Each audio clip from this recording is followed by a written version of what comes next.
कक्षा 12वीं विषय गणित प्रश्नावली 14 अध्याय रेखीय कार्य। एक फल उत्पादक अपने बाग में दो प्रकार के खादों पी तथा क्यू ब्रांड का उपयोग कर सकता है।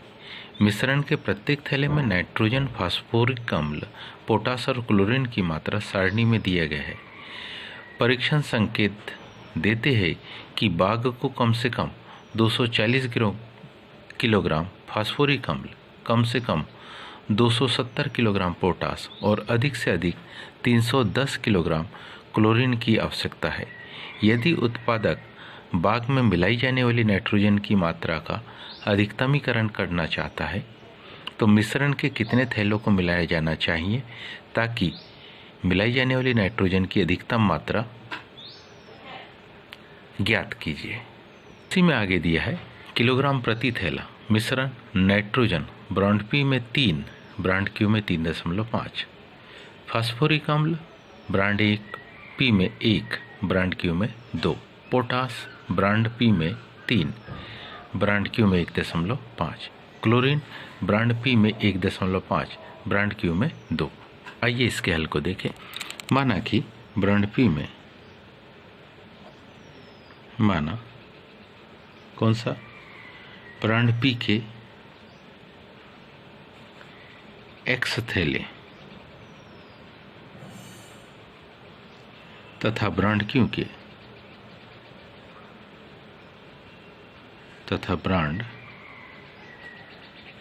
के कितने वाई थैले क्या किए जाते, इन वाई थैले को मिलाए जाते हैं।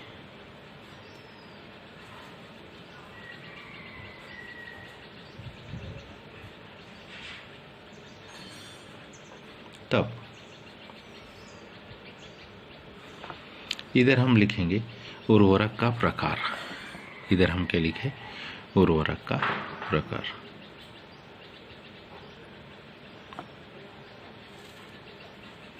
उर्वरक का इधर लिख दे प्रकार।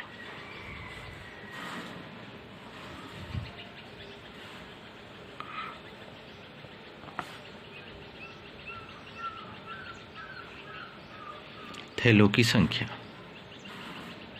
यह हम लिखेंगे काहे की थैलों की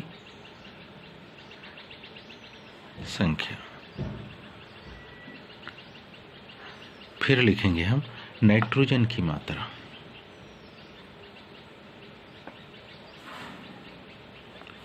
नाइट्रोजन की मात्रा। फिर हम लिखेंगे फास्फोरिक अम्ल की मात्रा।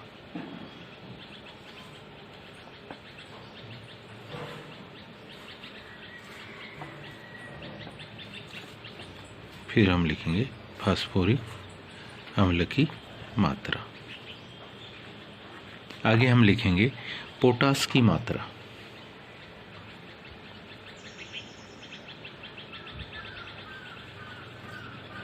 पोटास और ये क्लोरीन की मात्रा।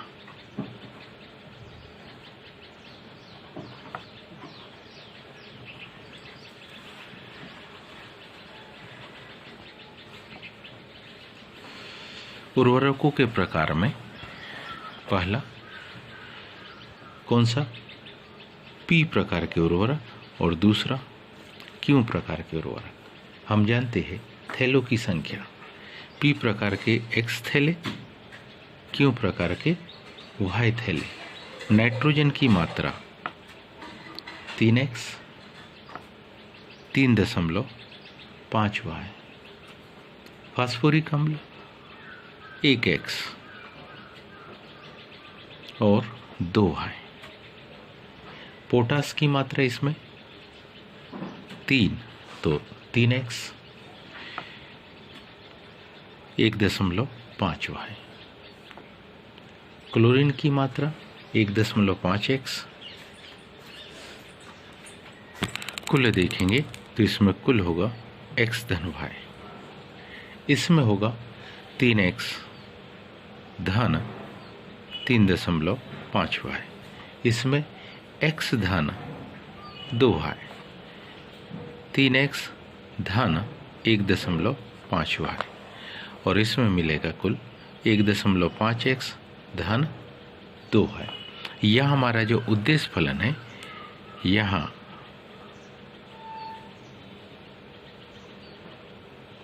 जो हमारा उद्देश्य फलन होगा वो होगा 3x धन 3.5y, जिसको हम z या p या c संकेत से प्रदर्शित कर सकते हैं। का मान इसका, ये जो उद्देश्य फलन है का अधिकतम मान निम्न प्रतिबंधों के अंतर्गत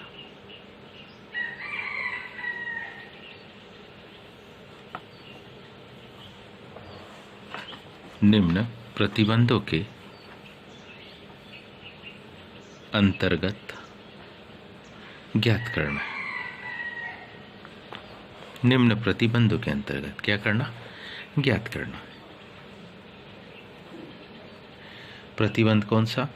पहला है x+2y, काय की फास्फोरिक अम्ल की क्या अधिकतम मात्रा 240। समीकरण नंबर पहला 3x धन 1.5y अधिकतम मात्रा 270 पोटास की 1.5x 5x धन 2 है। इसकी कंडीशन दिए अधिक से अधिक, मतलब 310 से अधिक नहीं हो सकती। ये समीकरण दूसरा था, ये समीकरण तीसरा होगा। और हम जानते हैं x कितना भी छोटा हो, y कितना भी छोटा हो, दोनों ही कंडीशन में इसकी मात्रा 0 से छोटी नहीं हो सकती। ये समीकरण बन गया 4। सबसे पहले हम यहाँ x+2y बराबरी से 240 का ग्राफ या आलेख खींचते।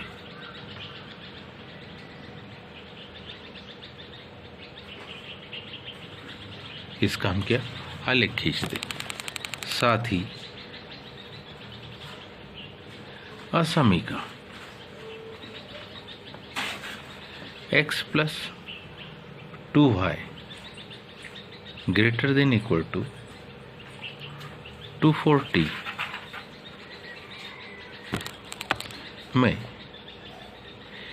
x बराबरी से 0 और y बराबरी से 0 रखते हैं।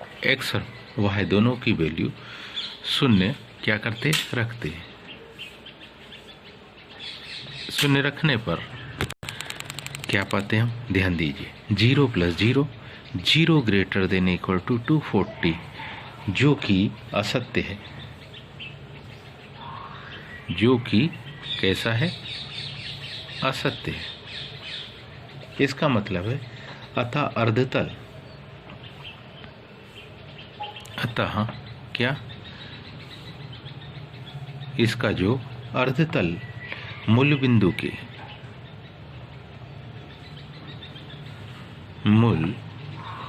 के किधर विपरीत ओर स्थित होगा।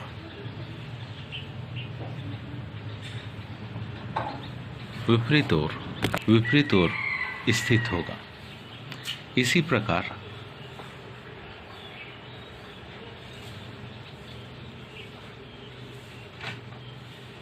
रेखा 3x धन 1.5y बराबरी से 270 का आलेख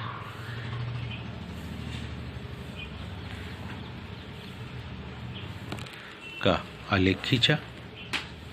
इसका क्या खींचा अपन ने? आलेख खींचा। वह 3x धन 1.5y बड़ा है बराबर 270 में x बराबरी 0 y बराबरी से 0 को अगर प्रतिस्थापित करते हैं तो ये आता है और यह कथन भी कैसा हो गया? असत्य। अतः इसका अर्धतल भी, अतः इसका अर्धतल भी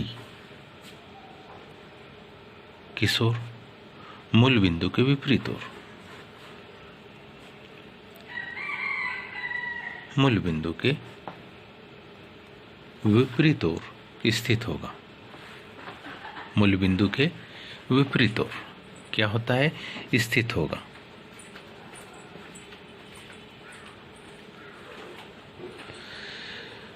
पुनः हमारे पास है रेखा 1.5x धन 2 है बराबरी से 310 का ग्राफ या आलेख बनाया।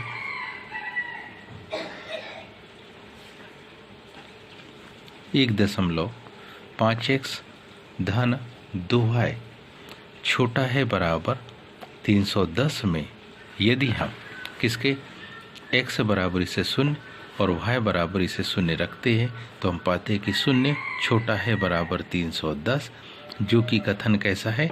सत्य है। जो कथन कैसा है? सत्य है। तो हम कह सकते हैं कि अतः इसका अर्धतल, अतः क्या? इसका जो अर्धतल होगा किस ओर?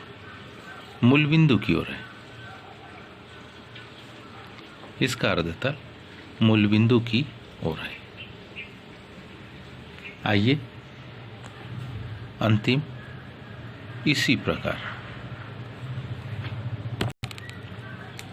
प्रकार यदि हम देखें किसका x बड़ा है बराबर 0, y बड़ा है बराबर 0 का हल कौन से प्रथम चतुर्थांश में होता है?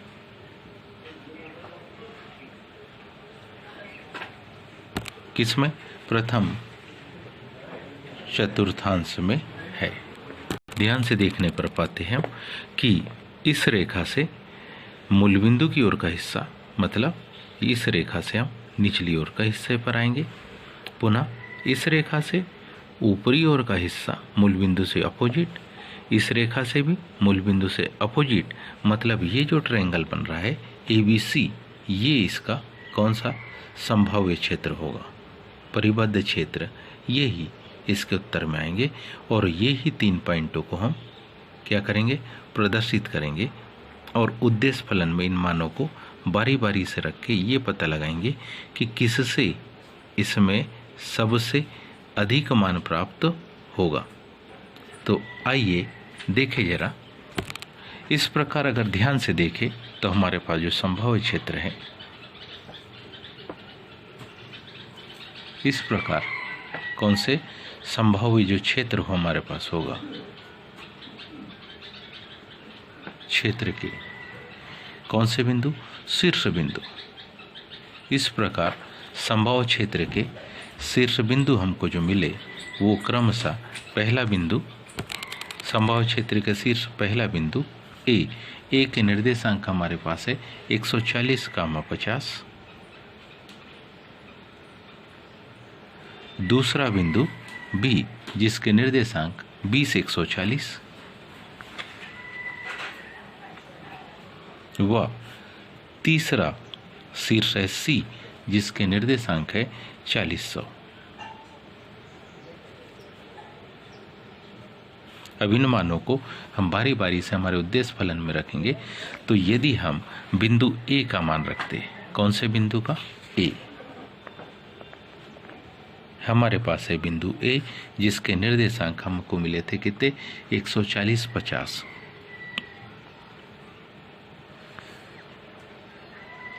जो हमारा उद्देश्य फलन है जेड, वो जेड उद्देश्य फलन था क्या? 3x धन 3.5y। यहाँ x की जगह 140, y की जगह 50 रख देंगे। तो z बराबरी से 3 गुणित 140, 3 गुणित 140, गुणे का साइन बना दे रहे हैं। धन 3.5 गुणित 50, इसलिए क्योंकि यहाँ दशमलव है इसलिए गुणे का साइन बना है।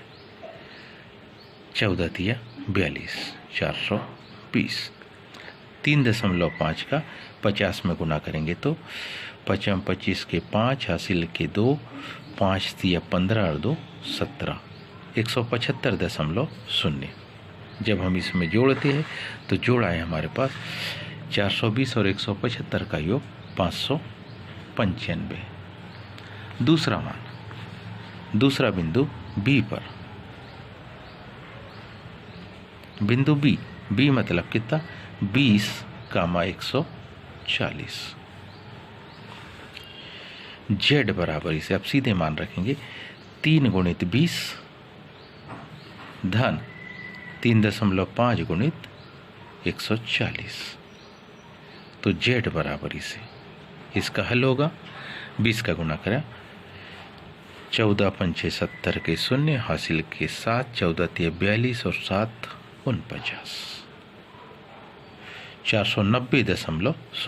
490.0 को 60 में जोड़ेंगे तो मान आ जाएगा 550। तीसरा हमारे पास है बिंदु सी।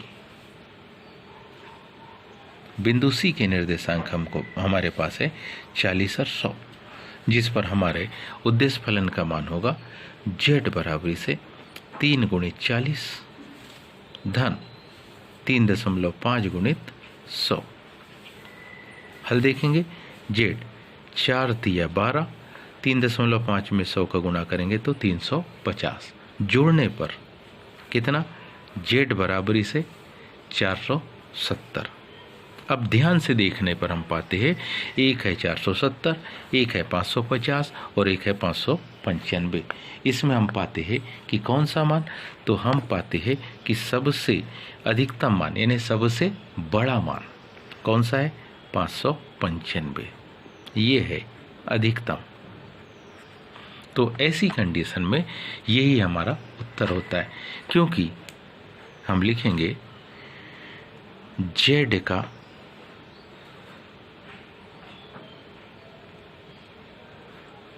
अधिकतम मान बिंदु ए, जेड का अधिकतम मान बिंदु ए क्या निर्देशांक थे 140 50, 140 50 पर कितना 595 प्राप्त हुआ। 595 क्या प्राप्त होता है। अतः नाइट्रोजन की या अर्थात नाइट्रोजन की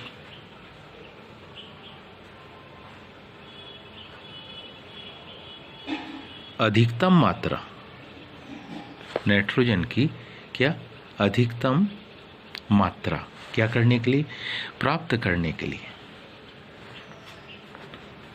नाइट्रोजन की अधिकतम मात्रा प्राप्त करने के लिए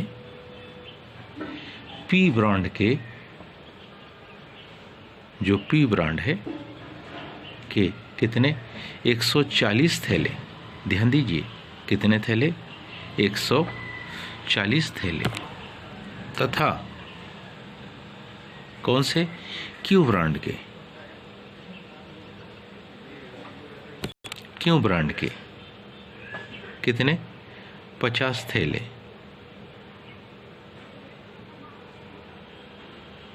प्रयोग करने चाहिए। उम्मीद है ये आप सबको समझ में आया होगा। आज के लिए इतना ही, शेष कल। धन्यवाद।